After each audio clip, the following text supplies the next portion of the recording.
All right. Well, welcome, and especially you folks who are just popping in to get to talk. I have a fellow pilgrim who's in Hawaii half of the year, and you know, this morning it would have started. She would have been there at 2:30. I don't know if she's there yet. Because it's 5 hours different, so it's like 4:15 now. I doubt it, but yeah, good to be here. Good to be here. Uh, I'm going to start with the first thing I ever read in the first session. If some of you were probably there in the very first session, uh, deep in COVID, March of 2020, and you know, uh, took us a while to actually get the rhythm of what was going on. But I started with this poem, and what we're really leaning on in this talk is uh, mystics, and from all the traditions. The guys who got to the heart of whatever tradition they were in. A lot of times they weren't all that well liked because, most of the people in the tradition are on a kind of superficial level. That's why religion is got some real mixed results. But we're gonna I'm gonna start and work with views from the mystic realm, from the center of the all the traditions. And this was the first one. I really didn't know where to start. We didn't have the format we have now and for these things, but I knew I wanted to start with this. And it's a poem uh, from the mystic tradition, and one that most of you will know.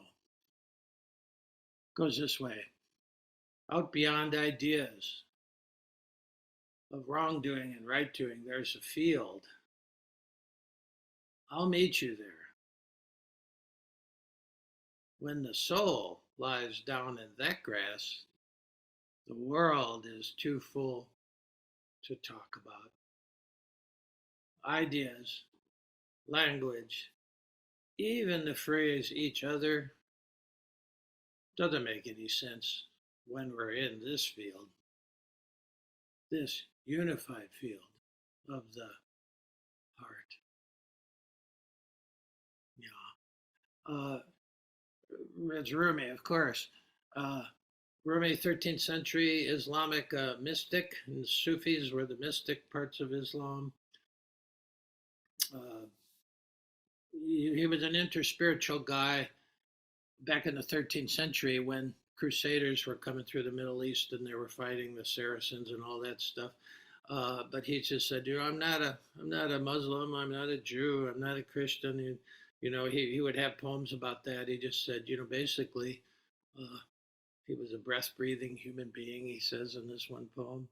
But he's talking about this field we're meeting in here. We're meeting in a Zoom field, but this is a field of awareness, up beyond ideas of wrongdoing and right doing. There's another field of awareness. There's another world, and he's beckoning us to that. And he says, "I'll meet you there."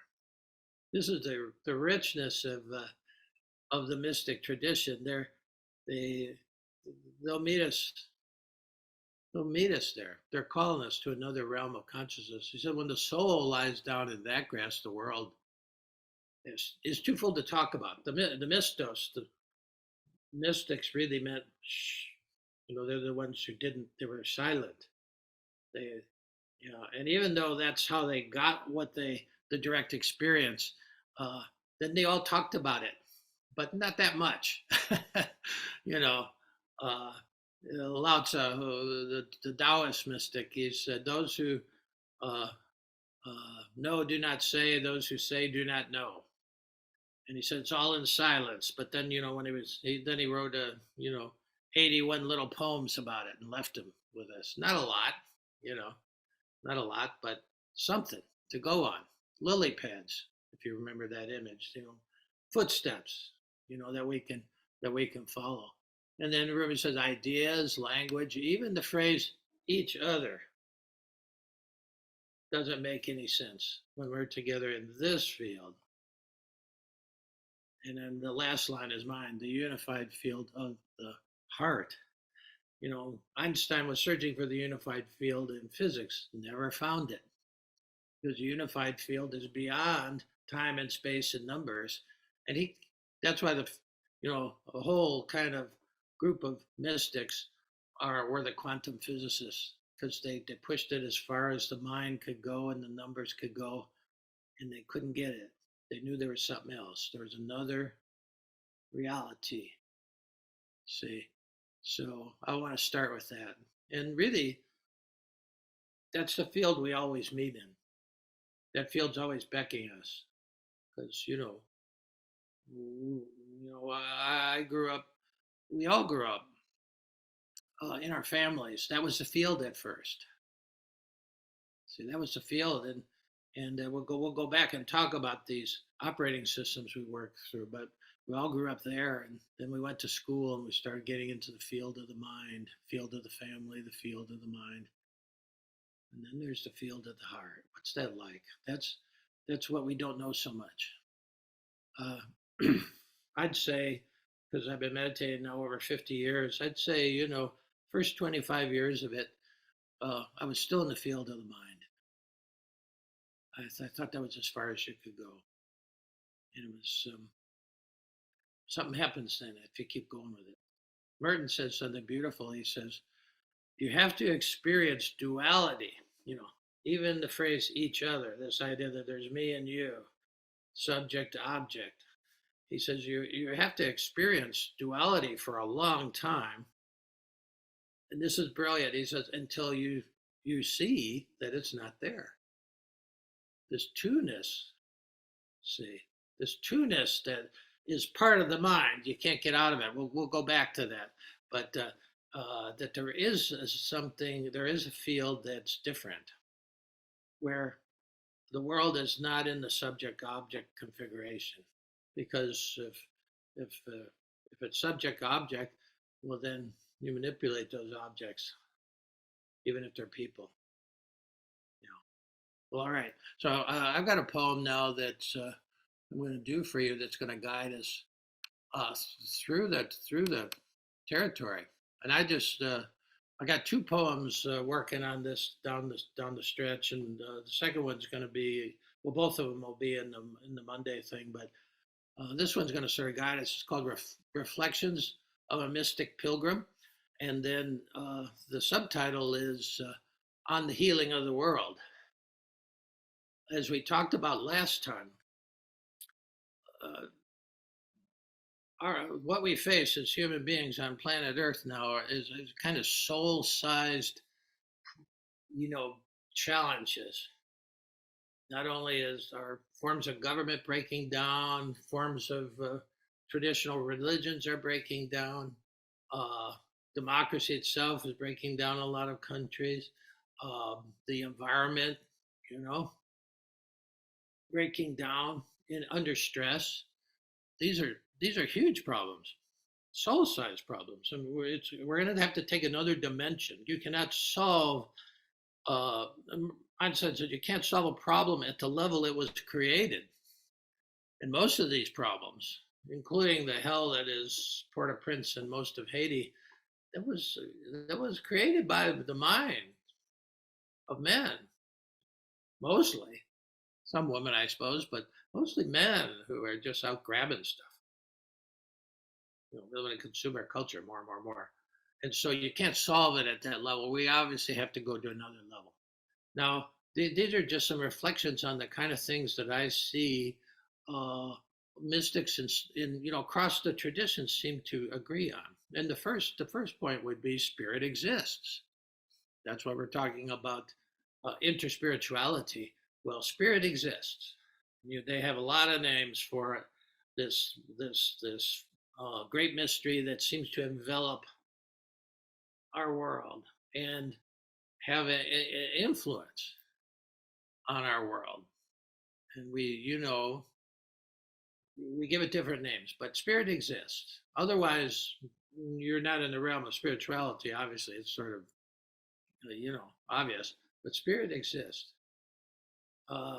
Now, one of my favorite mystics, a guy that I worked with, and he's a real guy, Thomas Keating, who's passed away a few years ago, but he said the greatest illusion of human beings is that we are somehow separate from God.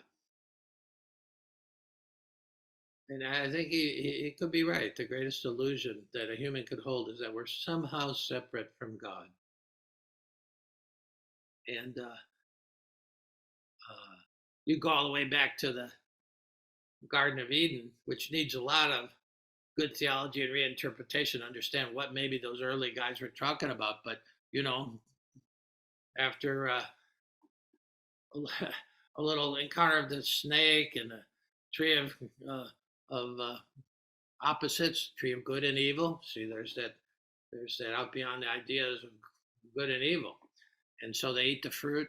And then when the divine shows up for a little stroll, where are you guys? Well, of course, they're hiding behind the bush. They come out, fig leaf, you know, we ate the fruit, and, classic kind of adolescent behavior, well, the snake made me do it, and then the woman made me do it. Everybody trying to shift blame.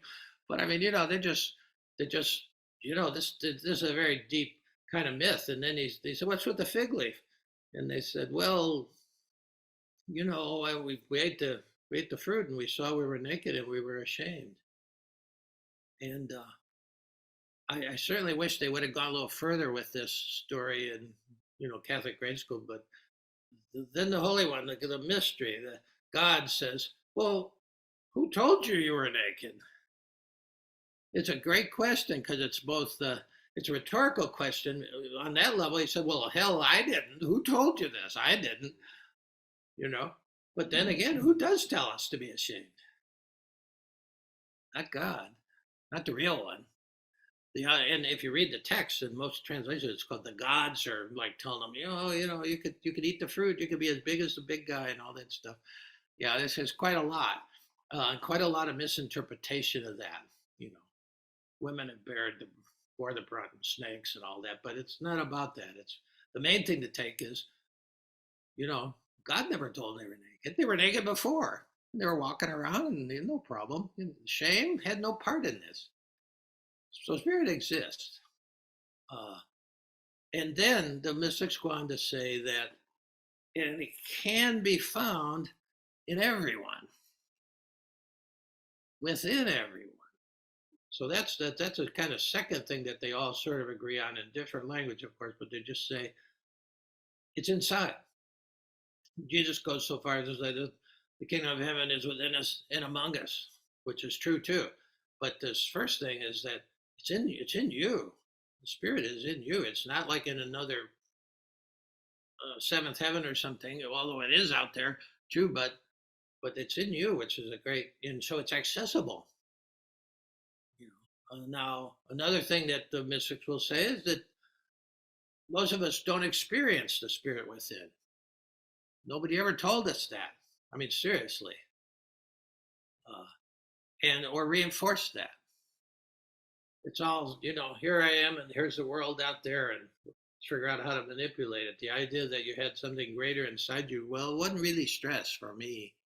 Probably not for you, not in our culture. That something is, first of all, something non material is within you and is more important than all this stuff out there. You'll never get that teaching in a consumer culture. Zero, never. And so we're sort of all have that burden. But the mystics, and how do they know this? How do mystics know that spirit exists and that it exists within you?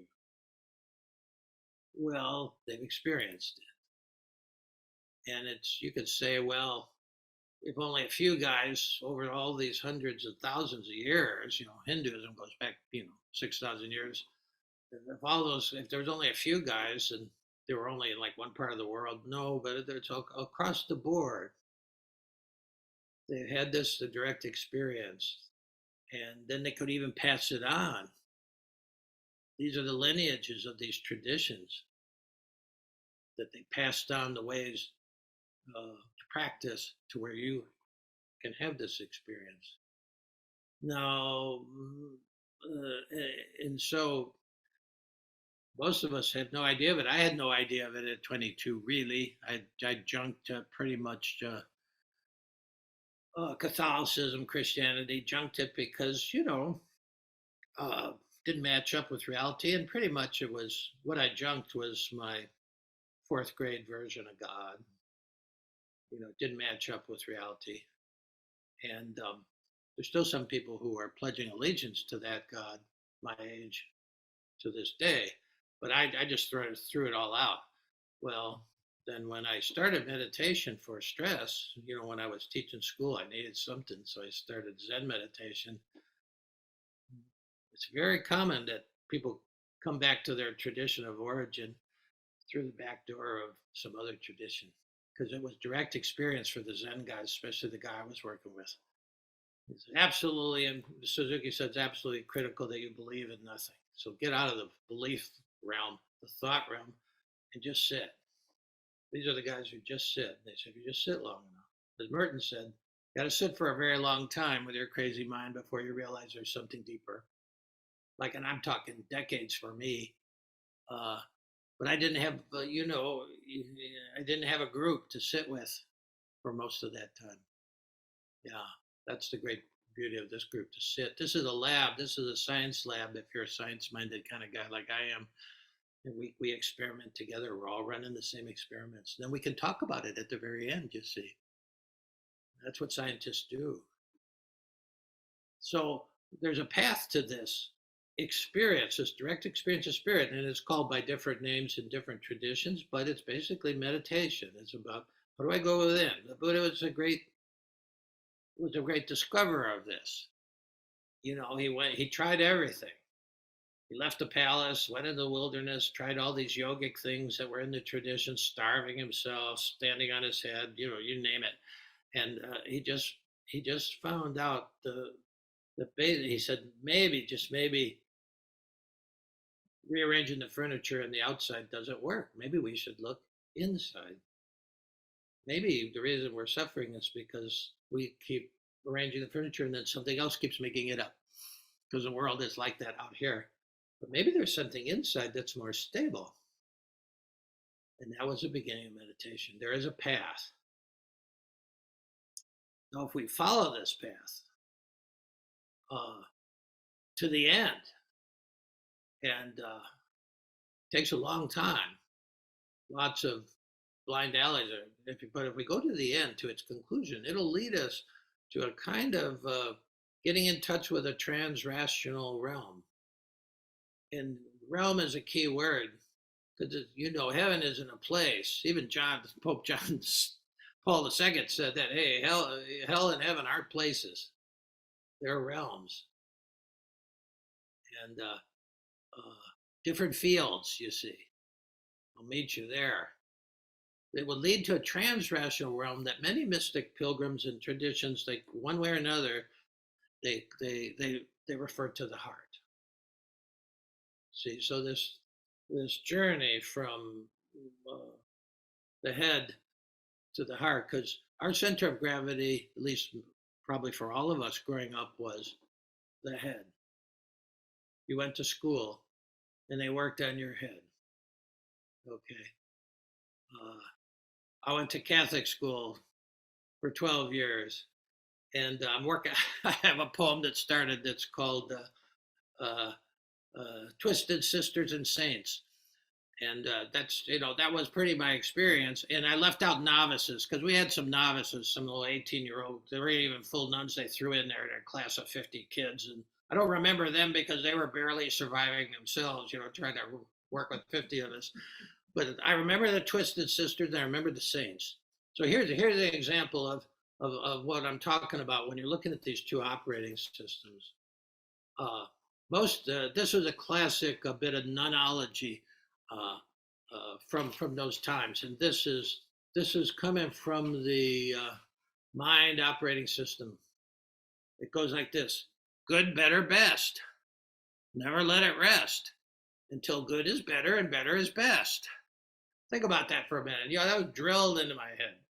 Good, better, best. Never let it rest until good is better and better is best. Now that's a certain map. Okay. best. There's only one of those. That's sort of how we live, you know. Finally, they'll be the NBA champion, and all the rest, you know, nobody. You got to get to the top, and for me, best meant perfect, which was unachievable in this mixed world. But I kept trying, you know, and so they didn't even know that's just what we think. Good, better, best. Never let it rest until good is better and better is best. You know, so I had a lot of those nuns. I had none who had that written on her blackboard. We started with it every day. It's really a little twisted. So she got really excited when rulers came out in the late 50s with a metal edge. Hold out your hands. You know, those kinds of, you know, those, you know, God bless them. I mean, they had their own problems. They became our problems. So, you know, that's the way it was. Now, I had another sister, which I've talked about before, who saw me just trying to be the best and be perfect. And she put her hand on my shoulder, Sister James Adele. Got her picture up on my fridge here. She said, Joseph, God loves you and there's nothing you can do about it. Oh, yeah, sister, that didn't take because good, better, best was drummed into me. Be perfect. But that's another operating system there. That's a saint. And she meant it. Joseph, God loves you and there's nothing you can do about it. You know, he loves you, you know, if you fail, he loves you if you screw up, he loves you if you win the award. Doesn't matter. I didn't realize, you know, and I had too much gravity in that good, better, best kind of world, and it was all the world of the mind and success.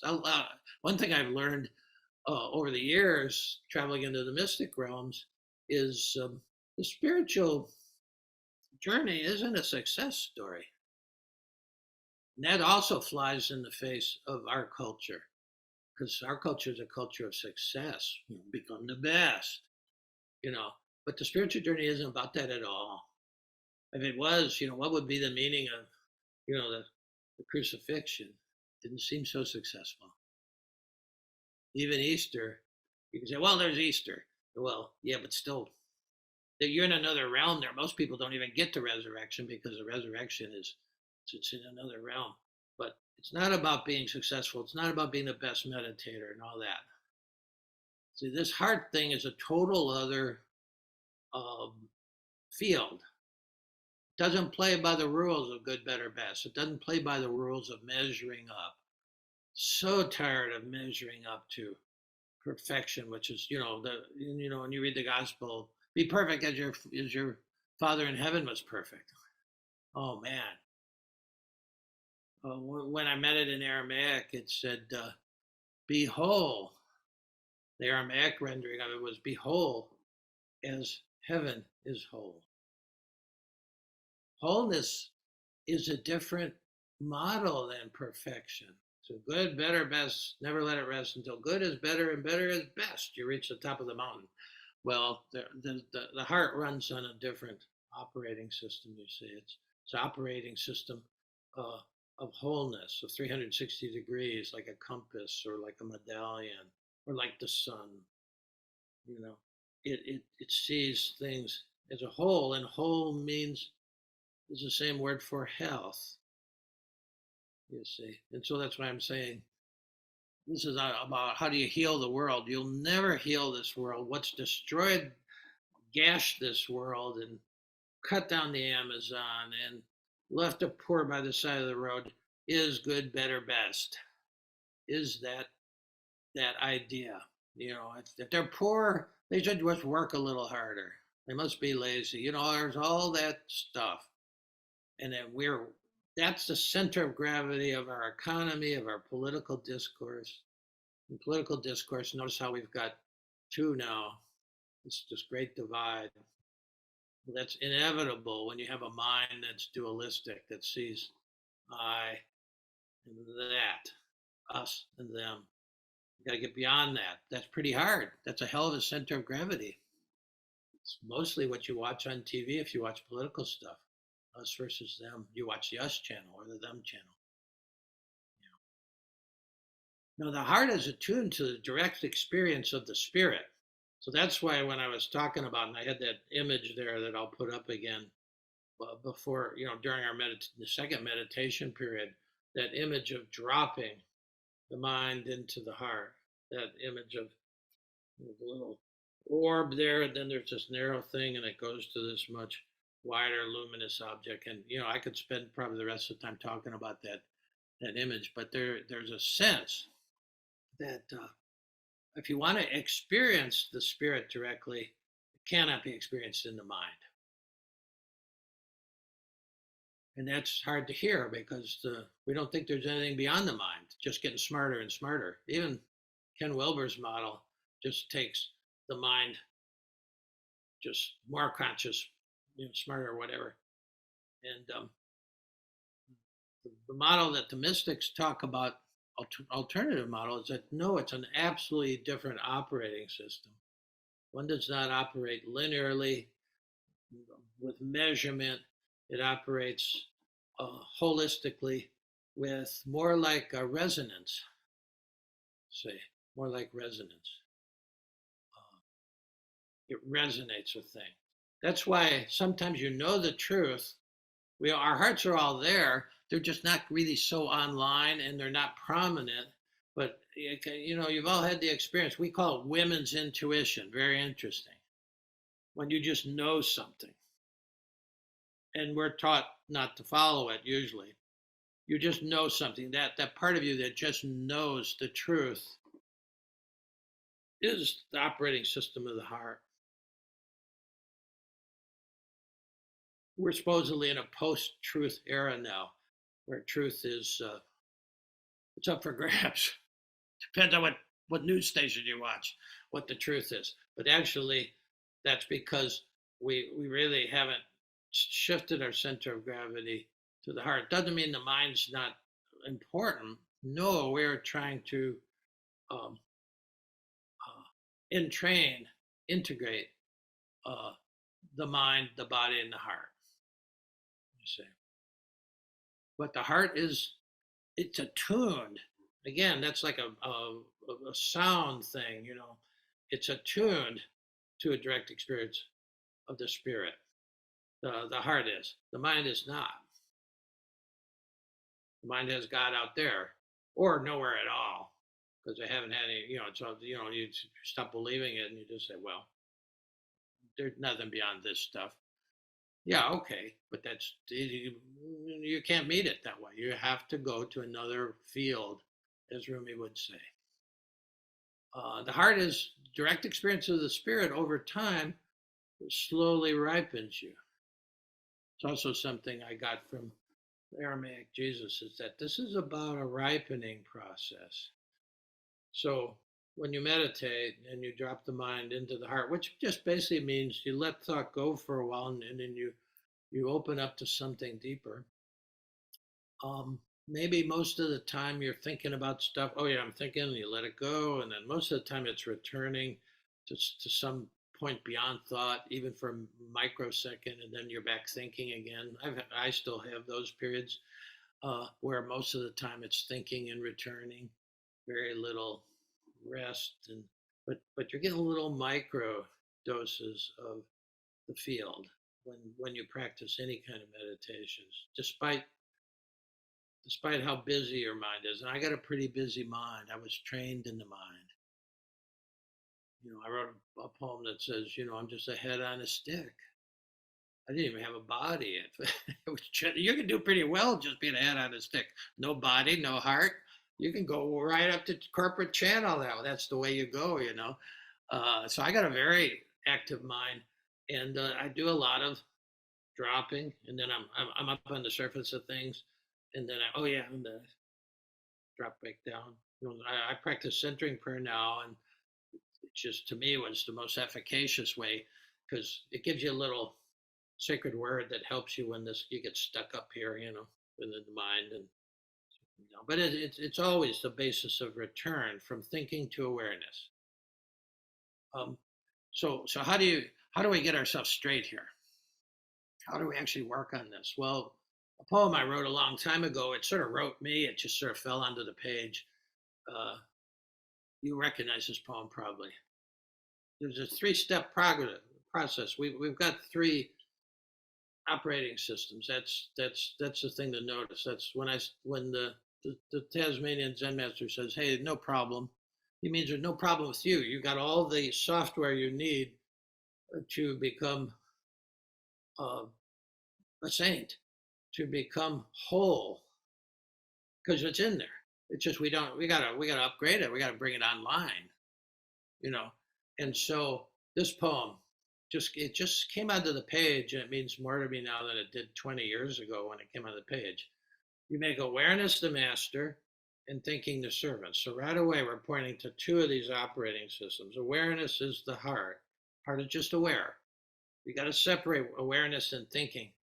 Awareness is a bigger field in which you can't think, of course, but awareness is much bigger than thinking. So you make awareness, which happens in the heart, master, and thinking the servant. If you could just do that, it was a revolution in your whole life. And then he reinforces it, poem reinforces it, that you make now primary and time secondary. Time only, chronological time only exists in the mind. So you make now primary, and now is what we mean by eternity. We don't mean a hell of a long time, which is what I thought it was in grade school. It means now. Okay, the lily pad you're on. Okay, don't try to think three lily pads down the way, which I've got somebody now is kvetching about that big transition, and she's trying to think three lily pads down the way, and you can't do that. On this lily pad, you'll learn what it takes to get to the next one now. So you make now primary and time secondary. And then the third one brings in the third operating system. You make being your purpose. So, and doing flows from it. Doing is that third operating system, which in a lot of traditions they call the will. Okay. Because, what we got in our culture now is people think, oh, yeah, if we move the factory to Mexico, then we can save 2 cents on the dollar, and then the will is it puts that into practice. Now, the ancient model of this, it's in the Enneagram, more than 1,000 years old, but it's in other things too, where they locate the mind operating system up here. That's obvious. The heart is in the center of the chest, and so we got mind and heart, and then the will is a body operating system, and it's normally located below the heart in what is called the solar plexus, the lower chest, the upper stomach area, the enteric, and those three systems have incredible neural connections within, you know, from mind to heart to body, uh, vast. The problem is we factor the heart out, and the mystic folks generally say that the heart is the master. Not in our culture. Doesn't mean you get all gooey and sentimental, because that's our vision of the heart, the seat of emotion. It's not. Uh, it is connected with love, not erotic love so much, but just the feeling of I care about these people. Yeah. So let's look at something that also goes along with that. Just briefly, we talk about the childhood operating system, the operating system of the mind, or the strategic operating system, and then the operating system of the heart. And we've looked at it in terms of this is how you evolve. And most people in our culture are in the good, better, best, never let it rest, the mind system, because we're trained to be there. But spiritual practice and meditation moves you into the heart. Now, the will is actually very connected. The body, we just came out of our mother and we're this body, and we have this wetware though, but we can't do anything with the body. You can't even turn over. You can't go to mama, you know.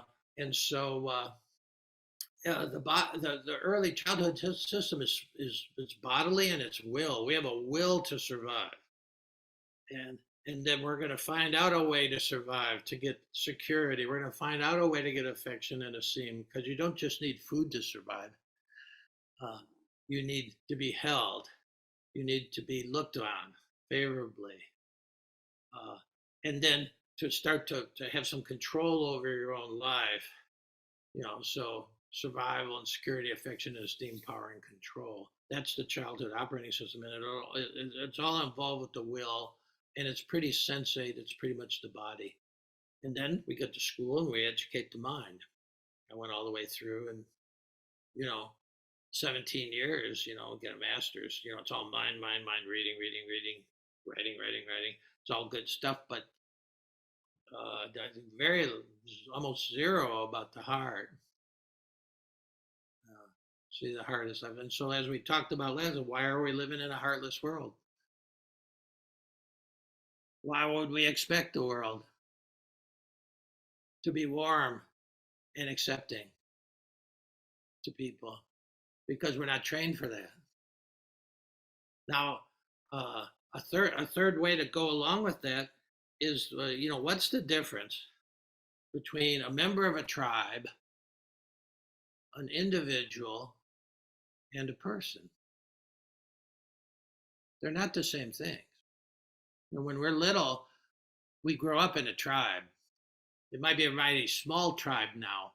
The way we live might be just a mommy and a daddy. It might be a mommy. It might be a single parent. Maybe you're the only kid.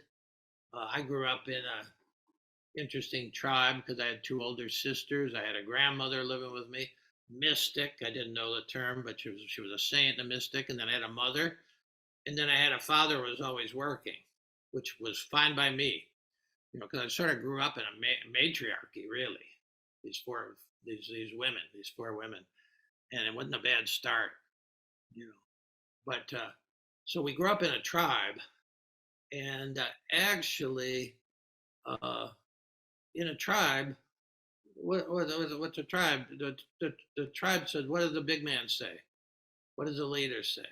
And we still have people in that kind of tribal mentality as adults now, because politics in this country is sort of tribal. You hear something. Who said that?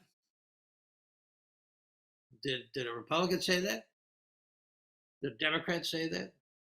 Did a man say that? Did a woman say that? Did a gay person say that? Did a straight person say that? That's the kind of questions tribal people ask. Who said it? Now, a mystic like Thomas Aquinas became a mystic after he spent most of his life writing the Summa Theologica, putting Aristotle into Christian terms. And then he became a mystic, and he said, doesn't matter who said it. If it's true, it's from the spirit. Because there's a heart statement. See, when you feel the resonance here, and everybody has that it doesn't matter who said it. If it's true, it's to be credited. But now you don't listen to anything said by somebody in another tribe. You see, that's what we've come to. That's sort of crazy. That's what it means to be in a tribe. Now, to be an individual means you have expanded your range to where you listen. It's a bigger, it's a bigger expansion. But it really means now it's not like, well, what did the leader say? Now it's, well, what's in it for me? That's the idea of an individual. We have an individualist kind of culture, you know. We and it was good because we had to get out of the idea that we lived in a monarchy. But so we're big on rights. We're not big on the other part of it, which is responsibilities. See, it's sort of half. And an individual said, "Well, what's in it for me? Well, hell, I'm not wearing a mask if I don't want to. You can't make me. If I want to carry a gun, an automatic weapon into the food store, it's my right. Rights, rights, rights." So that's only half of it. But we are in a cult of the individual now.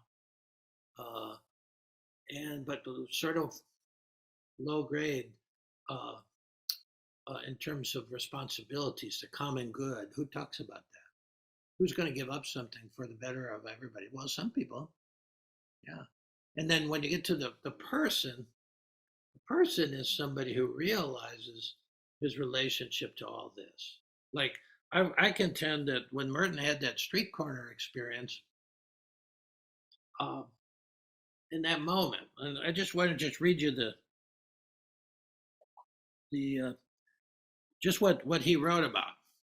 I say, he said in Louisville at the corner of 4th and Walnut, in the center of the shopping district, I was suddenly overwhelmed with the realization that I loved all those people, that they were mine and I theirs, that they could not be alien to me, uh, even though we were total strangers. It was like waking from a dream of separateness. Now, this is exactly key why they call the Buddha the Buddha. He woke up from that idea of duality, that there's, me and everything else. It was a dream. The Buddha is the guy who woke up from this. It was like waking from a dream of separateness, of spurious self isolation in a special world, the world of renunciation and supposed holiness, the world of the monk. The whole illusion of a separate holy existence is a dream. I think that's when Merton went from being an unbelievable visionary individual to a person. Yeah, person, a human being, a human person is somebody who realizes I'm connected to everybody. There's nobody in any square. We're connected to the whole thing. So, uh, and also we're looking at ways to evolve, and we're all trained to, well, what's in it for me? That's the American economy, and that's the American dream, is to make my life better. Well, when you become a person, which is what it means to evolve and start to contact the spirit, because what you're contacting with the spirit is something that's connected to everything you see. Then you start saying, well, everybody, St. Francis would probably be the ultimate Christian saint. Uh, he's one of my favorites. I had Francis on my wall and Robin Hood. Those are my two big pals. And my grandmother asked me why I didn't have a picture of St. Joseph the Worker. And I said, well, hell, I had that one inside. But I liked St. Francis because everybody was, brother sun, sister moon, brother ass, sister this, brother wolf. He saw everybody as relations. See, it was totally relational, and he believed it, and he lived it, and he lived the gospel. That was the gospel of Jesus too. Everybody was allowed to come in. That was Jesus's radical mistake. He didn't follow the purity laws of the Jews, and he didn't bow to the he didn't care about the Roman thing, and that's what got him, crucified. But then there's, you know, what came from that. What came from that? Yeah, he was radically inclusive. Everybody was his brother or sister, and Francis acted that out. And why don't we do that? When you look at the squares here, do you have that feeling, or do you say, "Oh well, I don't like that one"? Probably. I didn't like what she said. Well, but they're all our brothers and sisters, you see. So, direct experience of the spirit over time slowly ripens us. You got to ripen to this. Can't rush it. Can't rush, perfectly ripe mango or banana. It takes time in the sun. And so when we that image of dropping into the inner sun of the heart, powerful image for me because that's what ripens things. Uh, you know, and gradually, as you ripen, you become a kind of, I call it a transpersonal hotspot that radiates the energy of wisdom and compassion just out into this, in love, out into to all sentient beings, to the planet. Yeah, that's what these saints and mystics and all the traditions do. Uh, you just radiate the energy of wisdom and compassion and love. It just comes out of you. Preach the gospel, use words only if necessary, Francis said. And that's preaching the gospel or the sutras or whatever. The saints didn't have to say a lot. Their very being was it, and that you just felt something. And that's the healing of the world. And then my last line of the poem is, if you find a better way to heal the world, jump on it. I haven't. This is it's got to start with you. Let there be peace on earth, and let it start with me. So it's got to start there. If you find a better way to heal this huge uh, wound that we've created out here just because we've got a mind and a will but no heart. If you find a better way to do it other than bringing out your own heart, jump on it. Go for it. There's not only one way, but this is the way that mystics talk about. Well, I think that's enough. That's enough. So we'll take about a 15-minute break, and time to write a little bit more about this because I threw a lot your way, and then we'll come and we'll drop down for another time of meditation. So thank you for listening.